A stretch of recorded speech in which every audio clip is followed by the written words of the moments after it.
Hello, hello, hello, Curtis Henderson. How are you today? I'm doing fine, thank you. Great, great. Do we have a show in store for you viewers out there today?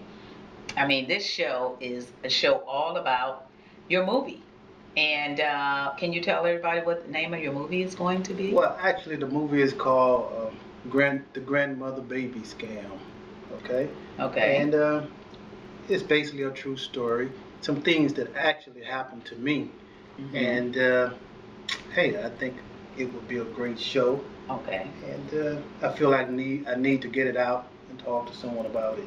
Okay, well, that's what we're going to do today. We're going to talk about this because, some of the things you told me that happened to you as a man that loved kids, first of all, and not only kids, but now that you have your own kid, you're telling me that someone actually stole your kid and did all this fraudulent things to keep you away from your baby. Can you tell me from the very beginning, how did this all get started, Curtis? Well, World, you're not going to believe this. I ended up moving from Houston, Texas to California to pursue my dream as an actor. Right. And along the way, I met this girl, online. Okay. Oh, that online stuff, huh? Yeah. See, people better be aware of that. Yeah. And so she appeared to be a very nice young lady, and Okay. I had no idea because I'd never really been to California. Right. And so we ended up starting a relationship, and sort of one thing led to the other, and all of a sudden she come up pregnant. Wow. But you know what? It could have been, it's that particular type of person because that person could have been in Houston, and she could have been like that. I know, like you say, you'd never been to California, but supposedly you'd have met her online in Houston, and just because she is the type of person you're about to tell us about, it could have been anywhere online that you could have met her, and she still would have done that to you. And I just can't believe it. So go ahead. Check this out. The way it all happened was I stuck by this girl the whole 9 months. I mean, I was dedicated. The girl was having a lot of problems, complications, during the pregnancy, within a 2-3 month period. Right.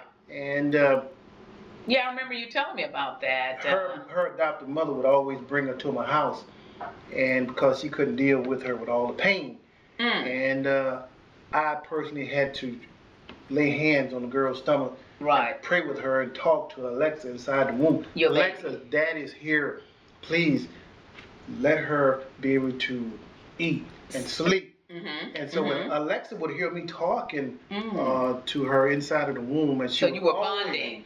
We were bonding. And she would always not, in a sense, was telling me that everything was okay. Are you serious? Yeah, she would tell me everything's okay in a sense, and all of a sudden the baby mother would say, guess what? I can eat. I can sleep. Wow, she really listens to you. So you had that father love even before the child was born, and I understand it was twins, right? Yes. And Alexa was the strongest one of the kids that made it, and it also, what helped her make it was the love that you put in her as she was in the womb, and she survived. And there's something else, the love, of a father, grows stronger than, like they taking your child away from you because of they wanted everything in their control. Selfishness. That sort of thing. I mean, Curtis, I'm not trying to cut you off, but what kind of people are you if you're watching this? A real woman, if you was a real woman like me, you wouldn't do that. You would want that child to have the love of a father. I'm a real woman. I don't have any kids, but I'm the type of woman that if I did have a kid, I would want my kid to know who her genetics is, who her father is, and especially if you have a loving father that really loves you, because there are a lot of men that just don't, I'm going to just say it like this, give a damn. I mean, they just run away. I mean, Curtis, you hear it all the time. Yeah. But here you are, a loving father that wants to be a part of your child. You want it to be from the very beginning, and these people actually scam you. What kind of people are you? I don't understand it. I mean, and everybody have to reap what they sow, Curtis. Yeah, you absolutely. So you don't have to worry about it. I mean, even if these people got upset with you, that still has nothing to do with that child having the love of a father that wants to show her love. Every child deserves that, and especially a little girl. Little girls are very close with fathers, and they need their fathers. Babies need their fathers just like they do their mothers.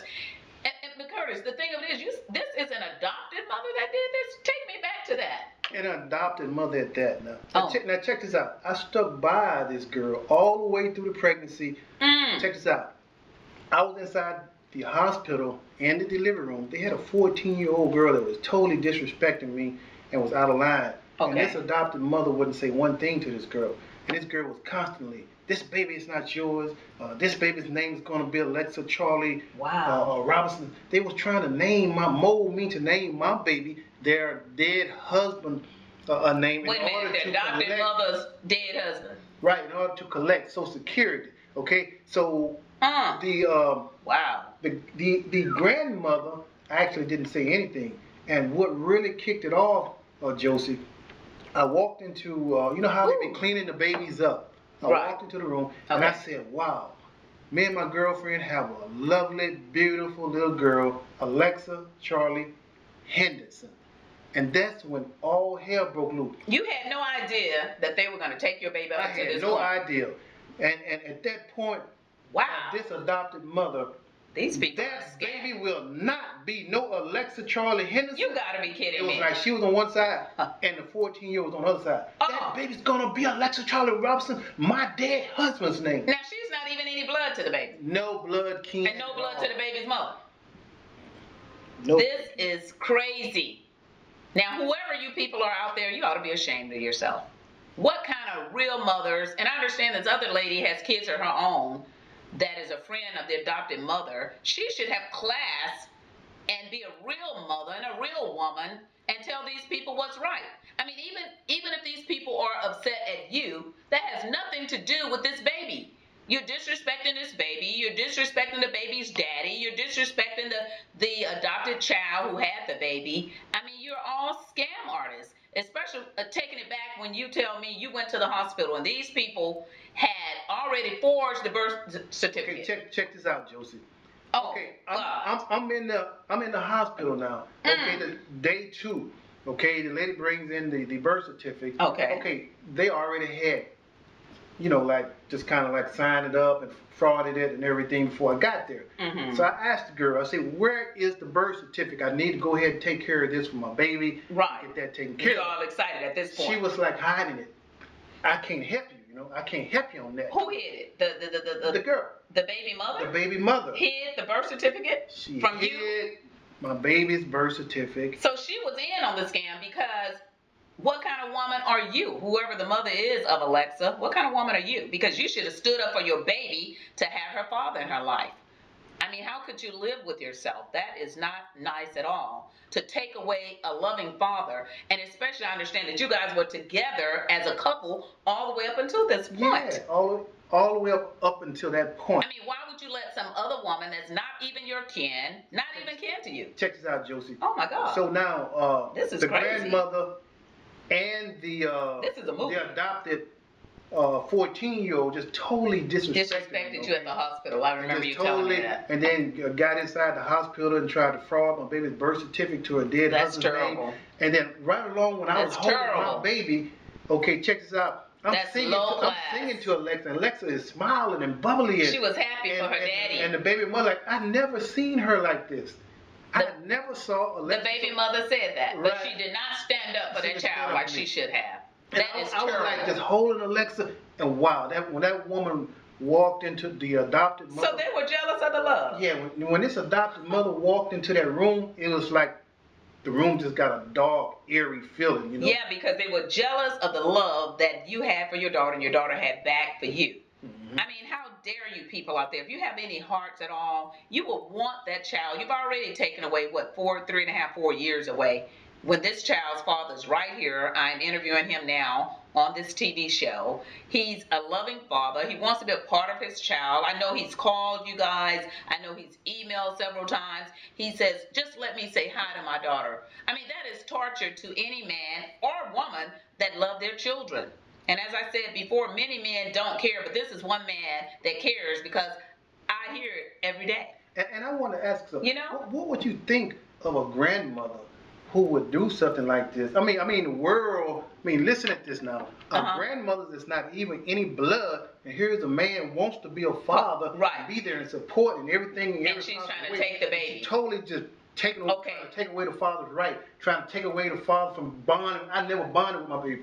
Okay. Right after she was born, she frauded the paper and disappeared, and I never saw Alexa for like 6 months. And you had to then fight. I had to actually file through the family court in order to see her. And this woman was still fighting against me. Fighting against you. Well, let me tell you what kind of woman that is. That's a woman that never had any kids, a woman that don't have a heart, a woman that don't want the kid to be a part of their father. That is not classy at all. That is a woman that's not any blood kin to the baby nor the baby's mom. So she don't care. She don't care. She's no kin to either one of them. Yes. So she's going to destroy this child, keep the father away from the child. She's already destroyed the mother who had the child. And then she's adopted all these other people. I understand that their last name was her last name as well, right? Check this out. So it's a whole big scam. It's what I'm really listening to here. This is not correct. This is not right. And everybody have to judge. That judgment day is coming. And I can't. And the baby looks just like you. I don't know how someone can look at this baby every day and keep this baby away from the father. And another thing I can't understand. I just can't understand why they can't let you talk to your baby.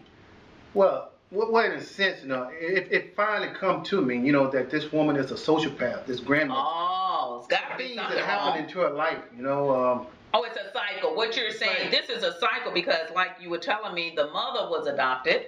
Okay. Okay, it's like a cycle. Okay, it's like some bad things happening to this grandmother's life, and it just totally tore her up. So it's like she didn't have any love. Okay. So now it's like a cycle thing. So I was fighting to be with my daughter, be a part of my daughter, and grow with my daughter. And I never wanted my daughter. And I can remember I took these people to court, Josie. Okay. And this grandmother actually brought in another family member of her family inside of the court, pretending to be a bogus attorney. And check this out. She got all four of them was together, Veronica, Patricia Robinson, and this other woman, a family member.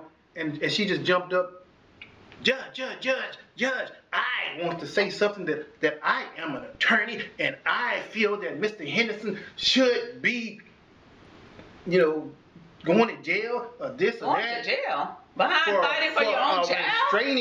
A false restraining order they wanted to put out on me just to totally just wipe me out and take control of my family when I was only fighting for my rights. Okay? That's terrible. And the judge looked at that woman and said, these are bad. Check this out. The judge looked at that woman and said, ma'am, sit down.